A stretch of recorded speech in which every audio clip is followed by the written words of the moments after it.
Hi guys, it's Bunny and welcome to today's video. For today I will be checking out Ben Shapiro Explains Basic Biology to a College Student. I'm interested to know what Ben Shapiro will say here. I feel like it's gonna be a bit more controversial. I don't know if I'm gonna agree or disagree. That's why I'm sharing my reaction here. So let's go and check it out, shall we?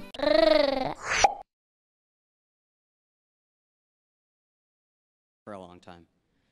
Hey Ben, I've been waiting for a long time. Hey Ben, I've been waiting for a long time.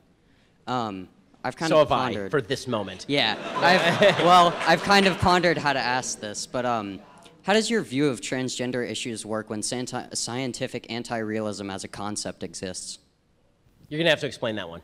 All right, so scientific anti-realism is the concept that when you see me, you see, you know, my skin, my hands, everything about me. But you do not see my cells, you do not see my atoms, you do not see the things that make up the things, they are just physical. So there is no really true way to prove, other than by hitting me, obviously, that I am right here, if it is only us two talking.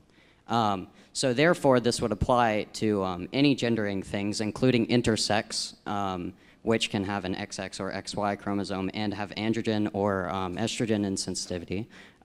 So I just need you to narrow this down. Is the argument that that we don't understand the nature of things because we don't have microscopes, and therefore we can't determine sex?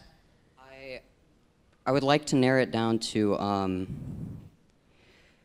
we cannot fully identify a gender of a person right when we see them, so therefore I believe that it is not within my own individual liberty to gender that person.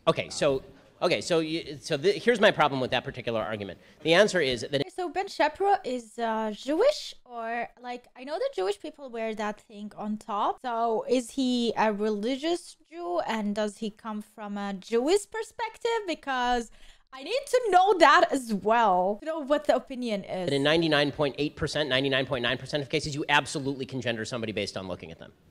Like, really. If you're going to use intersex people as an example of not being able to do that, this does not obviate the biological duality of sex upon which all... To be honest, in today's era, with how science is improving and physical operations and surgeries, beauty surgeries, it's very difficult to sometimes figure out on first look if someone is or not transsexual or biologically different.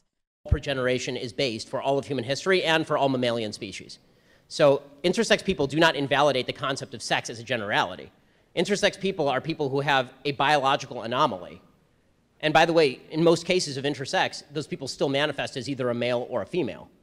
So the idea that intersex exists does not invalidate the idea that there is a male and that there is a female, or that in nearly all cases, I can tell the difference between a male and a female. Again, I'm not saying, by the way, that if you can show me your chromosomal charts that you are actually not a male, when I say that you're a male, that I should stick with that biological objective standard. Like my perception of you, in other words, is subject to my correct enunciation of an objective standard.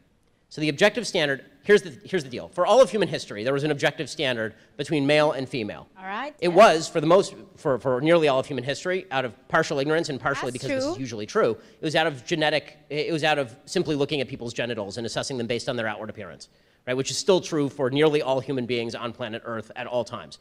Okay. What was that?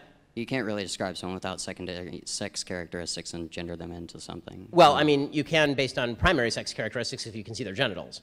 Yeah. Doctors do this literally at birth all the time, right? So this is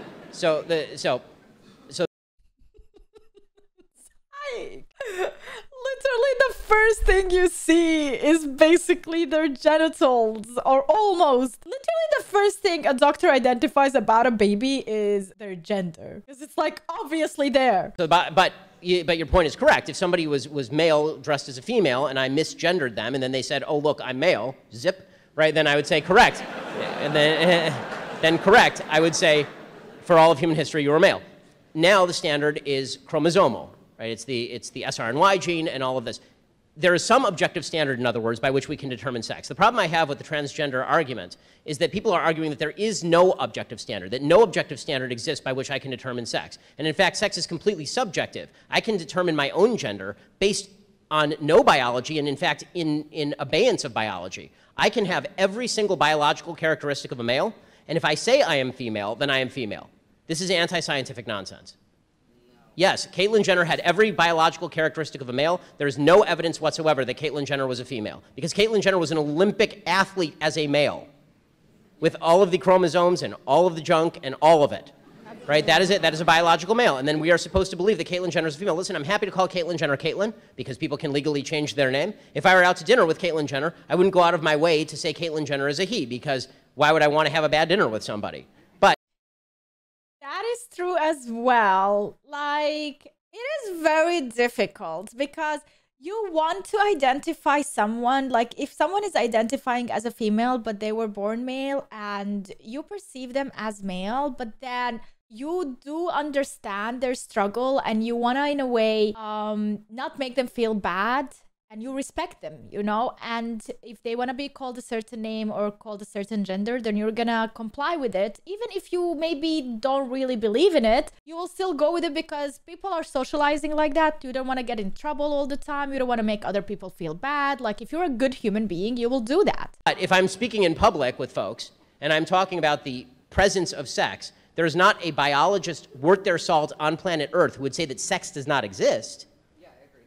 So if sex exists, then what are the characteristics of sex? And the problem with biological anti-realism or scientific anti-realism, as you're suggesting, is that there is no actual standard of sex, that it's completely malleable. It's okay. We can, sorry, do you have a quick response? I don't want to cut you off. I'm not saying that sex is malleable. I'm saying there is male and female biologically. That is true, yes. Right. But I'm saying that gender is a spectrum. I'm saying that there is at least male, female, and non-binary because of this strange. And what I'm saying is that there's a word game that goes on when people discuss gender. Because if we are talking about certain characteristics to which we attribute to masculine or feminine, if you want to say that there's a genetic male with feminine characteristics, we're fine. That's a male with feminine characteristics. Yeah. Fine. That's fine. I mean, okay. So you're a man with feminine characteristics. That's cool. Who cares?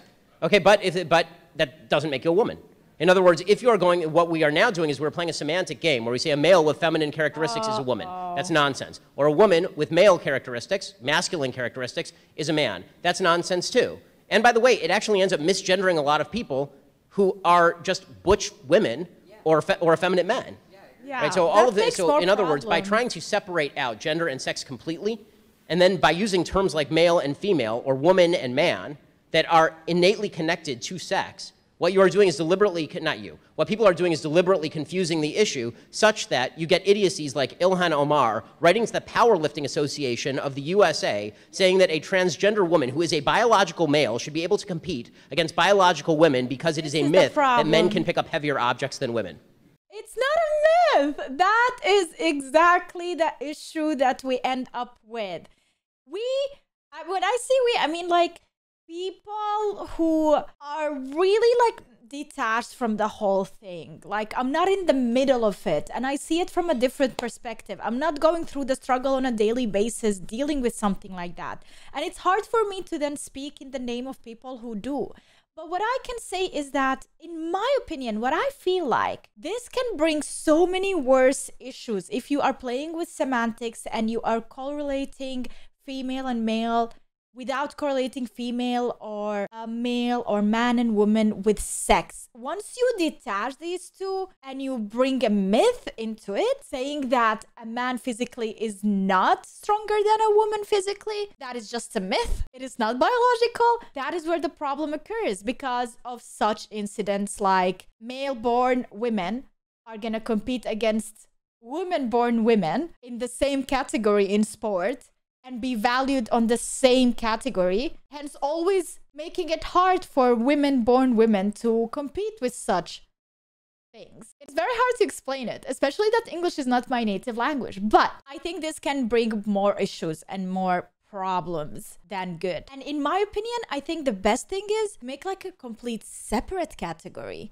And I don't know why is there an issue of doing that. I understand you want to belong somewhere and you want to feel like belonging somewhere. But the best place for you to belong somewhere is to actually, for us, to make a category for you that you belong in and you feel comfortable in without risking putting other people in issues and problems. You know what I mean? That is not a myth. That's called science. Thank you. That is not a myth. That is called science. Exactly, you guys. Thank you so much for watching. I hope you enjoyed this. Let me know in the comment down below. I would really like to learn more about all of this and maybe learn how to express my opinion without hurting anyone out there or making it a big deal, even though like there's so many specters and there's so many shades of this that we can talk a lot and research a lot. Because at the end of the day, the reason I make these type of videos is to not bring hatred or not bring problems. I'm just trying to give solutions or help out a bit, you know, for both 3-4 parties involved. And that is all. Thanks so much for watching. I love your faces and see you tomorrow. Bye.